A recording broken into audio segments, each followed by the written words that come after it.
The great scrapyard stretched for miles across the dusty plains of Xylos, a testament to the planet's status as little more than a galactic dumping ground. Mountains of twisted metal rose like malformed monuments under twin suns that beat down mercilessly upon the desert landscape. Most avoided this forsaken place, but for Kale, it was a sanctuary of sorts. Kale wiped sweat from his brow as he navigated through the maze of discarded machinery. At 32, his once pristine engineer's hands were now calloused and scarred, a physical record of the 5 years he'd spent scavenging on this harsh frontier world. His tall frame moved with practiced ease through the narrow pathways between towering piles of space junk, dark eyes constantly scanning for anything useful. Yesterday's sandstorm had been brutal, even by Xylos standards. The locals had huddled in their reinforced homes while winds powerful enough to strip paint from metal held outside. Such storms often unearthed treasures in the scrapyard, revealing items long buried under shifting dunes of sand and debris. That's what had drawn Kale out today, despite the lingering haze of dust in the air. Something felt different this morning. The scrapyard held its usual sounds, the creaking of metal expanding in the heat, the distant hum of automated harvesters collecting the most obvious salvage. But underneath it all was an unusual stillness. And there was something else, too. A scent he couldn't place, foreign to the familiar bouquet of rust, oil, and sand. Kale adjusted the protective scarf covering his nose and mouth and continued his search. His old repulsor car trail behind him, already half filled with salvage power couplings and a mostly intact gravity stabilizer that would fetch a decent price in town, or better yet, could be incorporated into one of his personal projects back at the workshop. The sound came without warning. A metallic groan followed by the unmistakable clatter of something large shifting among the debris. Kale froze, hand moving instinctively to the small pulse pistol at his hip. Raiders weren't common this close to the settlement, but they weren't unheard of either. Following the sound, he rounded a massive hull fragment from what had once been a mid-sized cargo ship. There, half buried in sand and surrounded by scattered debris, lay what appeared to be a small escape pod. Its surface was scorched from atmospheric entry, the metal warped and torn in places. This was no ancient wreck. The design was sleek, advanced, and most importantly, it looked recent. Kale approached cautiously.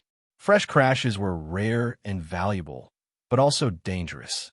Corporate recovery teams often tracked down their property with extreme prejudice, and the laws on salvage rights in this sector were murky at best. The pod had cracked open like an egg, its hatch blown outward rather than open properly. Whatever emergency systems had been in place had clearly malfunctioned during the crash. As Kale drew closer, the strange scent intensified, something like ozone and an unfamiliar metallic sweetness. "Hello," he called, voice muffled by his scarf. "Anyone alive in there?" Silence answered him, broken only by the soft hiss of settling sand. Pulse pistol now drawn, Kale approached the opening and peered inside. What he saw made him stumble back in shock, nearly tripping over debris. Huddled in the farthest corner of the cramped pod was what appeared to be a girl, but unlike any human Kale had ever encountered. Her skin held a faint silvery blue sheen, covered in areas by what looked like small, delicate scales. Long, tangled white hair framed a face that was almost human, save for 2 small horns protruding from her forehead. Most striking were her eyes, large amber orbs with vertical pupils that fixed on him with a mixture of terror and exhaustion. Blood, or something like it, darker and more viscous than human blood, stained her tattered clothing, which appeared to be some kind of institutional garment. She was clearly injured, malnourished, and severely dehydrated. When she saw Kale, she pressed herself further into the corner, a low sound somewhere between a growl and a whimper escaping her throat. "Hey," Kale said softly, holstering his weapon and raising his empty hands. "I'm not going to hurt you." The girl's eyes darted around wildly, looking for escape. She couldn't have been more than 16 or 17, at least in appearance, though Kale had no idea what aging might look like for whatever she was. Kale's mind raced. Protocol dictated that he should report this immediately to the settlement authorities. Unidentified alien life forms were serious business, especially this close to populated areas. The Interplanetary Quarantine and Security Division would lock down the entire region. But Kale had seen how frontier authorities treated specimens of interest. The girl would be confined, studied, experimented upon. She was clearly sentient, clearly terrified, and clearly in desperate need of help. In that moment, looking at her frightened eyes, Kale made a decision that would change both their lives forever. He would not report her. He would help her. He slowly removed his water canteen from his belt and held it out, then took a small sip himself to show it was safe before offering it again. "Water," he said, miming drinking. "You need it." After a moment's hesitation, desperation won out over fear. The girl lunged forward, snatching the canteen and retreating back to her corner. She drank greedily, water spilling down her chin. Kale examined the pod more carefully. The interior technology was like nothing he'd ever seen, sleek, minimalist, with strange symbols etched into control surfaces. Most systems appeared damaged beyond repair, but one display still flickered weakly, showing what might have been navigation data in an unfamiliar script. The girl continued to watch him warily as she drank, her breathing ragged. When she finished the water, she clutched the empty canteen to her chest like a precious artifact. "We need to get you out of here," Kale said, more to himself than to her. "It's not safe." Beyond the immediate danger to her health, Kale knew what would happen if someone else discovered this pod. Scavengers, corporate agents, authorities, none would have the girl's best interests at heart. He reached out his hand, palm up, in what he hoped was a universal gesture of assistance. The girl recoiled at first, then, after a moment's consideration, tentatively extended her own hand. Her fingers were slender, with sharp, claw-like nails that gleamed like mother of pearl. When her hand touched his, Kale was surprised by its warmth, significantly warmer than human body temperature. He helped her to her feet, supporting her weight as her legs threatened to give way beneath her.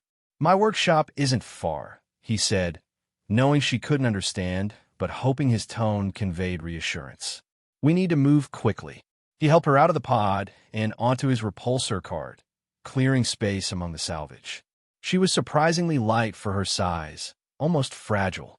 He covered her with a tarp, leaving only her face exposed so she could breathe. "Stay hidden," he said, making a shushing gesture. "I'll get you somewhere safe."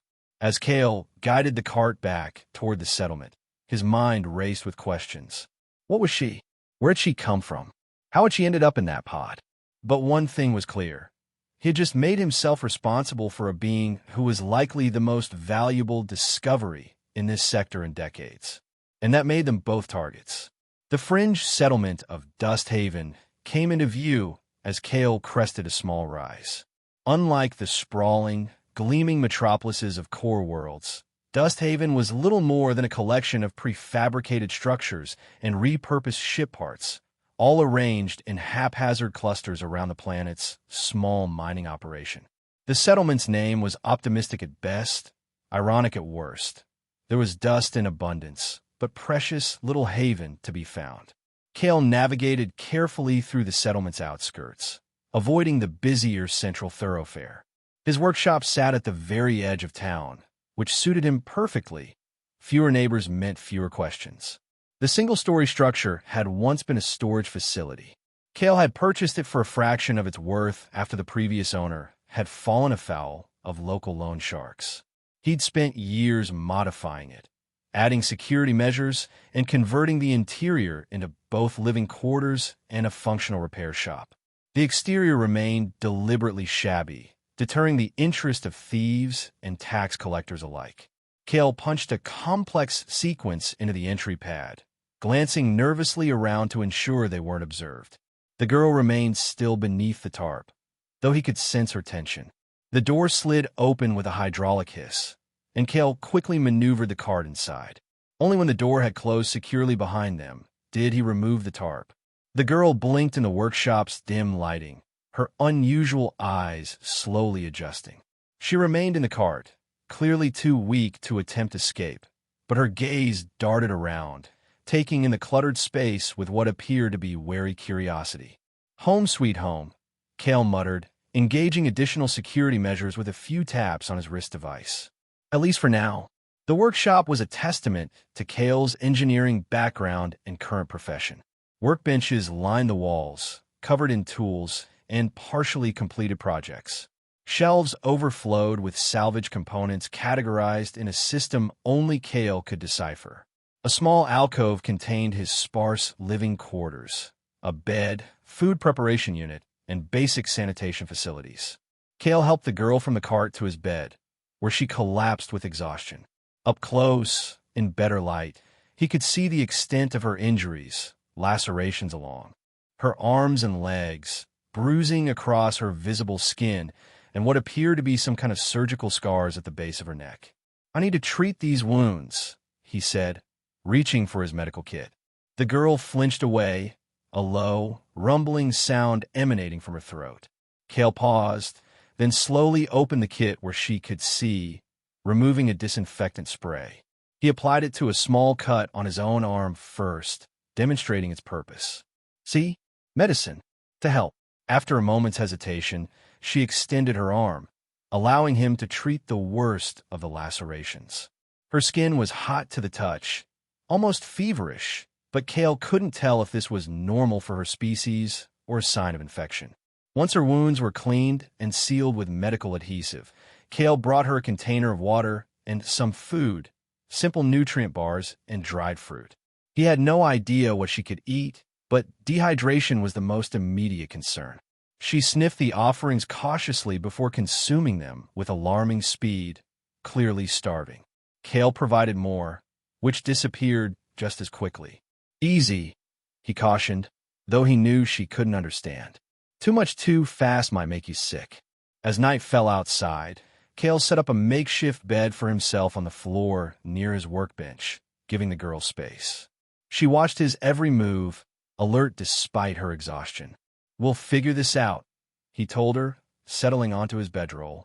"Tomorrow we'll try to communicate somehow." The girl curled into a protective ball on his bed, her back to the wall, facing the door. Even in sleep, she remained vigilant. Kale wondered how long she had been running, what had taught her such caution. Before drifting off, Kale resolved to return to the crash site as soon as possible. The pod might contain clues about the girl's identity, and more importantly, he needed to conceal or destroy it before others discovered it. As he closed his eyes, the enormity of what he had done began to sink in. He had violated at least a dozen regulations, from salvage reporting to quarantine protocols. If discovered, he faced imprisonment at minimum. And yet, looking at the sleeping form of the strange girl, Kale couldn't bring himself to regret his decision. For the first time in years, he had acted on principle rather than pragmatism.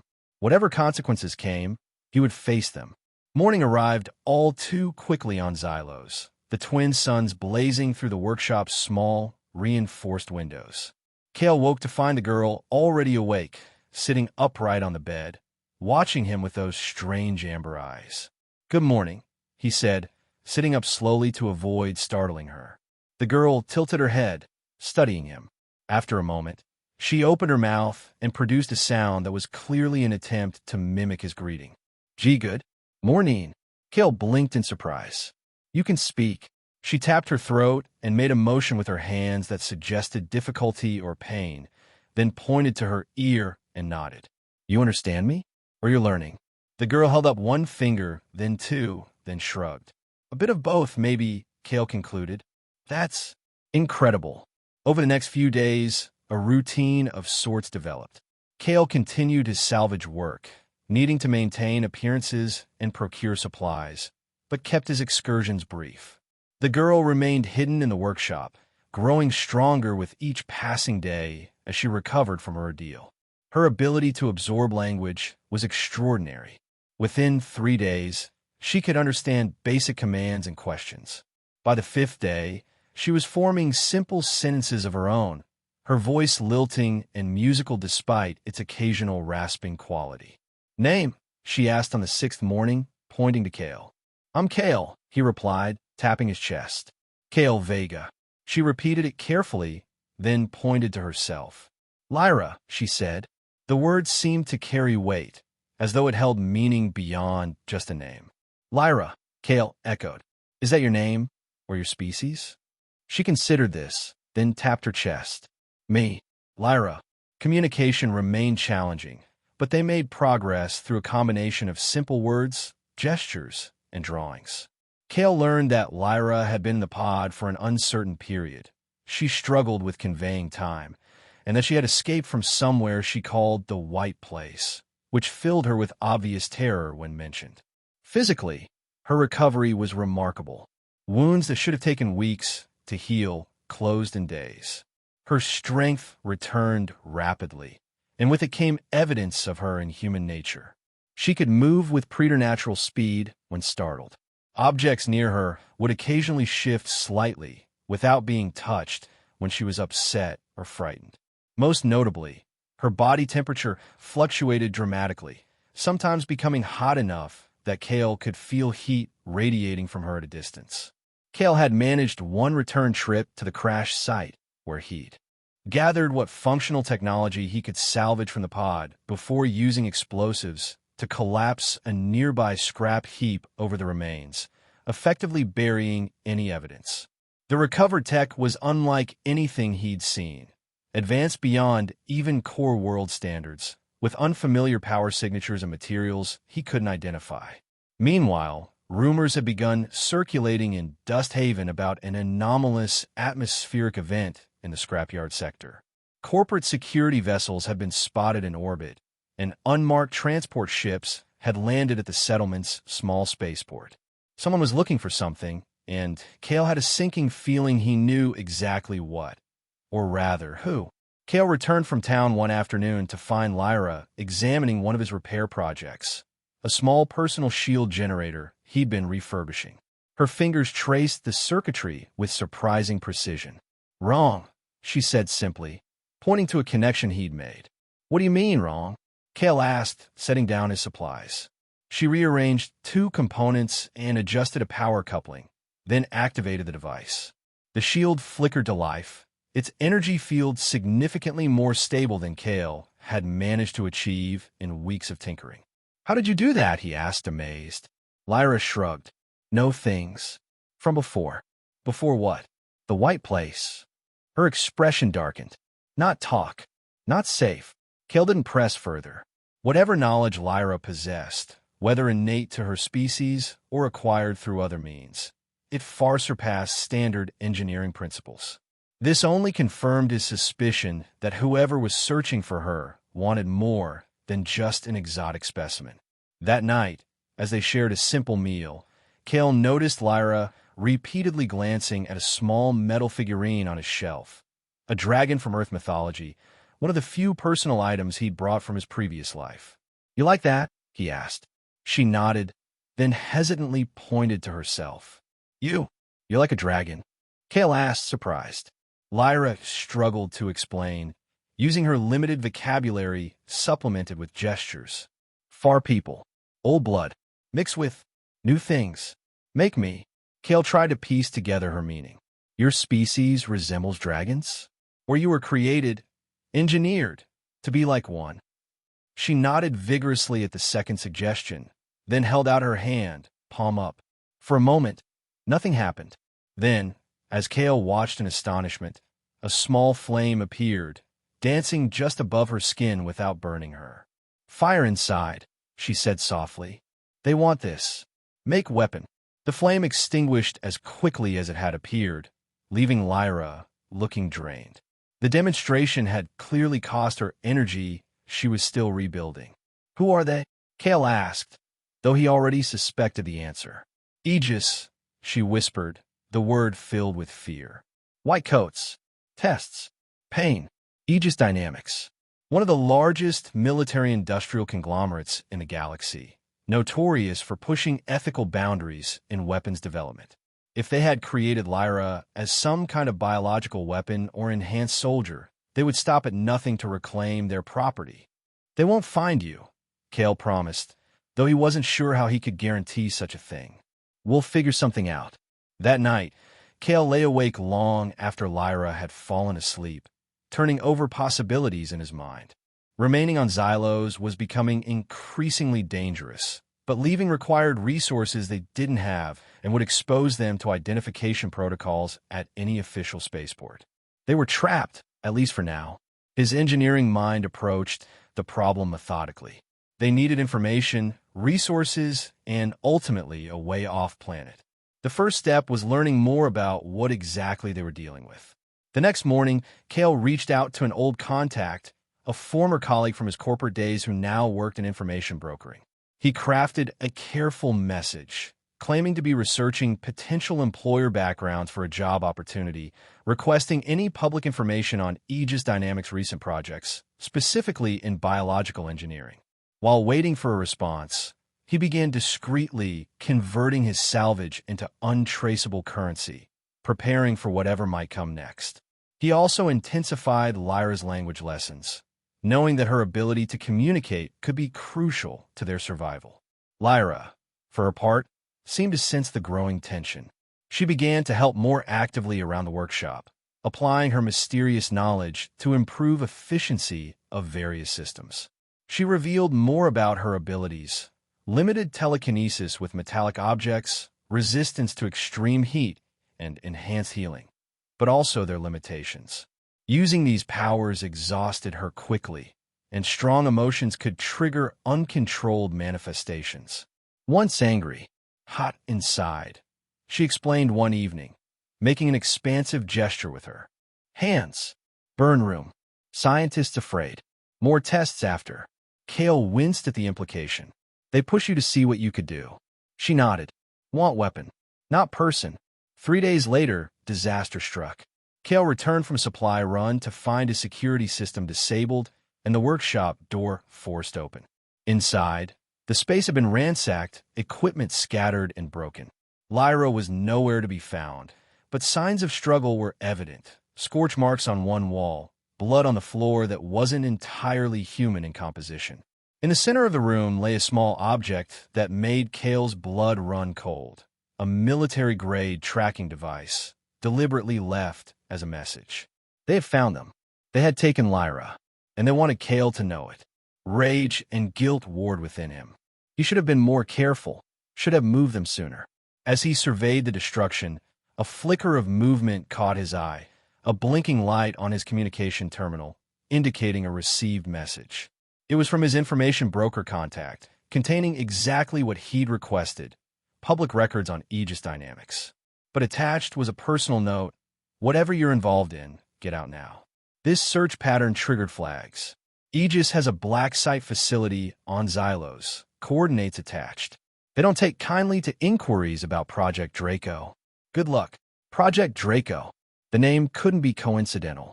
Kale quickly gathered what supplies remained undamaged: emergency medical kit, portable tools, weapon upgrades, and the untraceable currency he'd hidden beneath a false panel in the floor. He downloaded the coordinates of the Aegis facility onto his portable navigator. The rational part of his mind screamed that this was suicide. Aegis Dynamics had resources that dwarfed anything he could muster, security that would stop a small army, and almost certainly the legal authority to execute trespassers on sight. But Kale no longer cared about rational calculations. They had taken Lyra, not just a strange alien he'd rescued on a whim, but someone who had become a friend, someone who deserved freedom and safety. He couldn't abandon her to become the weapon they wanted to forge. Hours later, as darkness fell across Xylos, Kale approached the coordinates from his informant. The Aegis Black Site was disguised as a mining operation on the far side of the Great Scrapyard, its true nature betrayed only by the excessive security measures visible even from a distance. Motion sensors, automated defense turrets, and armed guards patrolling the perimeter. Kale observed from the cover of a massive derelict cargo hauler, planning his approach. A frontal assault was impossible. He needed another way in. The answer came in the form of an automated supply transport making its way toward the facility's service entrance. Using the cover of darkness and skills honed from years of salvage operations, Kale managed to slip aboard the vehicle, concealing himself among crates of equipment. Inside the facility, Kale moved cautiously through maintenance corridors, avoiding security checkpoints. The interior was clinically white and sterile, a stark contrast to the dusty exterior, confirming this was indeed the White Place from Lyra's fragmented descriptions. Security protocols displayed on terminal screens revealed that the facility was currently operating at elevated alert levels. Asset recovery protocols were in effect, with all non-essential personnel confined to quarters. They were treating Lyra's recapture as a high-priority situation. Following instinct and logical deduction, Kale made his way toward what appeared to be a secure research wing. As he descended deeper into the facility, the security measures intensified. DNA scanners, armed guards, reinforced doors with multiple authentication requirements. Kale was forced to adapt, using his engineering knowledge to bypass systems where possible and timing his movements to avoid patrols. The pulse pistol he carried felt woefully inadequate against the military-grade weapons carried by Aegis security, but he hadn't come this far to turn back now. A sudden commotion ahead alerted him to trouble. Alarms blared, and security personnel rushed toward what appeared to be a containment area. Through the chaotic radio chatter Kale could intercept with his portable scanner, he gathered that there had been an incident with the recovered specimen. Lyra was fighting back. Using the distraction to his advantage, Kale slipped past checkpoints and made his way toward the source of the commotion. The corridor ahead ended in a large observation window overlooking what could only be described as a testing chamber, a reinforced space with various scientific equipment lining the walls. In the center stood Lyra, but not as Kale had last seen her. Her silver-blue skin now glowed with an internal light, scales more pronounced and lustrous. The horns on her head had grown slightly, and her eyes blazed like molten gold. Around her, metal objects vibrated and warped from intense heat, and small fires burned where she had touched the floor. Scientists in protective gear operated controls from behind barriers, while a man in an officer's uniform, distinguished by insignia identifying him as Commander Valerius, according to the facility documentation Kale had glimpsed, shouted orders through an intercom. Increase suppression field to maximum. We need her contained, not incinerated.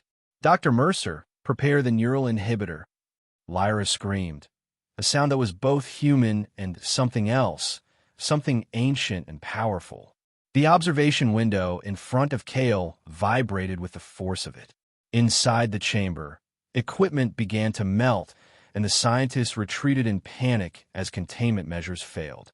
Kale knew he had moments to act before they subdued her again. He checked the corridor, momentarily clear as personnel focused on the crisis, then accessed a nearby terminal, using techniques learned from years of bypassing salvage claim locks. The facility's operational schematics revealed what he needed: environmental controls, security protocols, and most importantly, emergency procedures. With rapid keystrokes, Kale triggered the facility's fire suppression system throughout the entire section, simultaneously disabling backup power to the security doors as part of the emergency protocol. Chaos erupted as sprinklers activated and emergency lighting replaced the harsh white illumination. Using the confusion, Kale made his way to a service entrance to the testing chamber, arriving just as Lyra collapsed to her knees, her energy apparently spent from the outburst. Commander Valerius, protected by some kind of personal shield technology, approached her with a device that Kale recognized as a neural disruptor, capable of rendering its target unconscious through targeted electromagnetic pulses. Enough of this, Valerius said coldly. You've cost us too much already, Specimen D7. This time, we'll ensure compliance properly. Kale didn't hesitate. He raised his pulse pistol, modified with components from Lyra's pod, and fired. The enhanced energy burst shattered Valerius's shield and sent him sprawling. Lyra, Kale called out, rushing to her side. Can you walk? Her eyes, dimmer now but still glowing faintly, widened in recognition. Kale? How? Explain later. We need to move now. He helped her to her feet as alarms blared and shouts echoed from nearby corridors. Lyra was weakened but conscious, leaning heavily against him as they made their way toward the service tunnels Kale had identified in the schematics. Behind them, Valerius struggled to his feet, blood streaming from a gash on his forehead. "Lock down all exits," he roared into his communicator. "Full facility containment. No one leaves until we recover the asset." Kale guided Lyra through maintenance corridors as security forces mobilized throughout the facility. They encountered resistance, 2 guards who had the misfortune of checking the service tunnels. But a combination of Kale's modified weapon and a desperate surge of Lyra's abilities left them unconscious rather than dead. "Save strength," Kale urged as Lyra swayed after the encounter, the glow of her skin dimming further. "We're not out yet." The facility's lockdown procedures made escape through conventional exits impossible, but Kale had identified an alternative, a waste disposal chute that led to an exterior processing area. It was a desperate gamble, but their only realistic option. As they approached the disposal system, heavy footsteps and the distinctive sound of energy weapons powering up echoed behind them. A full security team had picked up their trail. "In here," Kale said, helping Lyra into the large disposal chute. "It's going to be a rough ride." Before he could follow, energy bolts struck the wall beside him. Kale returned fire, buying precious seconds as he activated the chute's automatic cycling system. "Go," he shouted to Lyra. "I'll find another way." Lyra's eyes widened in alarm. "No, together." But the decision was made for them as the chute's mechanism engaged, carrying Lyra away toward the exterior processing facility. Kale had just enough time to see her expression of anguish before she disappeared from view. Turning to face the approaching security team, Kale fired his remaining energy cells, not aiming to hit, but to damage crucial systems in the corridor. Power conduits, structural supports, anything to slow pursuit. As the ceiling began to collapse, he dove through a maintenance hatch, sealing it behind him. The narrow maintenance shaft led upward toward the facility's surface structures rather than the exterior processing area where he'd sent Lyra. They would be separated, but if his understanding of the facility layout was correct, both paths ultimately led outside. He could only hope Lyra would remember their contingency plan. Return to the great scrapyard, to the massive derelict cargo hauler where he'd observed the facility. Kale emerged into the facility's mining operation cover, now in complete disarray as emergency protocols diverted personnel to the security breach. Using the confusion, he made his way to the perimeter, disabled a section of sensor fencing with tools from his pack, and slipped out into the desert night. The journey back to the rendezvous point was grueling. A wound to his side from a glancing energy bolt slowed him down, and Xylos's harsh night cycle brought temperatures low enough to make exposure dangerous. But the thought of Lyra, alone and hunted, drove him forward. Dawn was breaking when Kale finally reached the derelict cargo hauler. Exhausted and in pain, he searched for any sign of Lyra, calling her name softly into the silence of the scrapyard. For long minutes, there was nothing. Kale's hope began to fade.